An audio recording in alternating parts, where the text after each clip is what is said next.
आज किसानों के मसीहा चौधरी महेंद्र सिंह टिकैत जी की पुण्यतिथि पर जो किसान नेता एकत्रित हुए हैं और इन्होंने जो उनकी पुण्यतिथि पर संकल्प लिया है उसके बारे में उनसे जानने का प्रयास करेंगे। आखिर किस उद्देश्य को लेकर उन्होंने संकल्प लिया। जी स्वागत है आप सभी। स्वर्गीय चौधरी महेंद्र सिंह टिकैत जी ने जो संकल्प लिया था, जल जंगल जमीन बचाओ अभियान जो चलाया था, उसी को आज हमारे सभी किसान भाइयों से मैं अपील करना चाह रहा हूँ और संकल्प मैं भी ले रहा हूँ कि आज के दिन प्रत्येक किसान अपने घर पर एक वृक्ष जरूर लगाए, क्योंकि वायु को शुद्ध करने के लिए हमें वृक्षों की आवश्यकता है। बहुत ज़्यादा सरकारें अनेकों वृक्ष कटवा रही हैं, अनेकों आंदोलन हो रहे हैं, तो सबसे प्रदूषण जो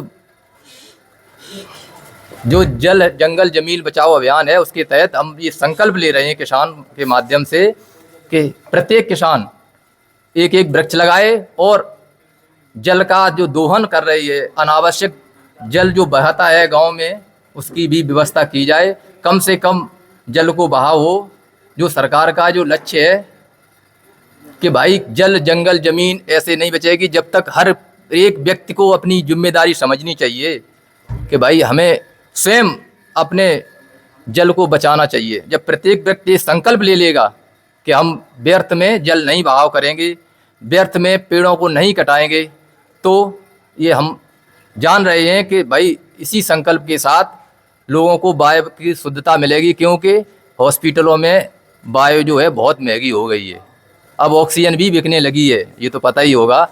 तो गांव में जो वातावरण शुद्ध रहता है, इसीलिए रहता है कि गांव में वृक्ष सबसे ज़्यादा मिलते हैं। तो हर किसान के पास ज़मीन होती है, तो अपने ज़मीनों पे आज के दिन चौधरी साहब की पुण्यतिथि पर ये संकल्प ले रहे हैं कि एक एक वृक्ष हर किसान अपने घर पे अवश्य लगाएगा।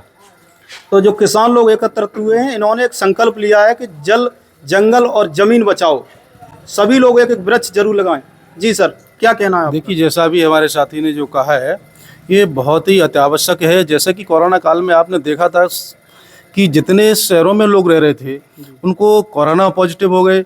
हमारे गांव में अगर सर्वेक्षण किया, जैसे मैं जानता हूं, मैंने देखा है, तो हमारा किसान जो मेहनत करता है तो बहुत ही कम उनको कोरोना पॉजिटिव हुए नहीं है, स्वस्थ है, उनका इम्यूनिटी पावर बढ़िया रहता है। तो पेड़ तो लगाना ही है। अभी देखा होगा दक्षिण भारत में जंगलों की कटाई हो रही थी, काफ़ी सोशल मीडिया पे चल रहा था। वहाँ के जानवर, कई जीव जंतु जंगलों में रहते हैं, उनका भी जीवन है। तो पेड़ काटने का मतलब ये है कि हमारा जो वन विभाग होता है, जो पेड़ सूख जाता है, सूखने के बाद उसको काटना चाहिए। हरे वृक्ष काटना वैसे भी कानून है कि उसको नहीं काट सकते आप, लेकिन हरे पेड़ों का और इतनी बड़ी जंगल की कटाई हो रही है कुछ बिल्डिंगें बनाने के लिए। जब आपका जीवन ही नहीं रहेगा तो उन बिल्डिंगों में रहेगा कौन? तो इसलिए पेड़ों को लगाएं, जंगलों को बर्बाद ना करें। तो हम लोगों ने यही संकल्प लिया है और यही प्रचार प्रसार कर रहे हैं कि अपनी खेतों के मेड़ों के पास फलदार वृक्ष, छायादार वृक्ष का रोपण किया जाए और उनकी देखभाल की जाए, जिससे कि हमारा देश और हमारा पर्यावरण और प्रदूषण बच सके। किसान लोगों ने जो संकल्प लिया है कि सभी लोग एक एक वृक्ष जरूर लगाएं और आप भी वृक्ष लगाएं, जल जंगल जमीन को बचाने का प्रयास करें। बहुत बहुत धन्यवाद। इसी के साथ मेरे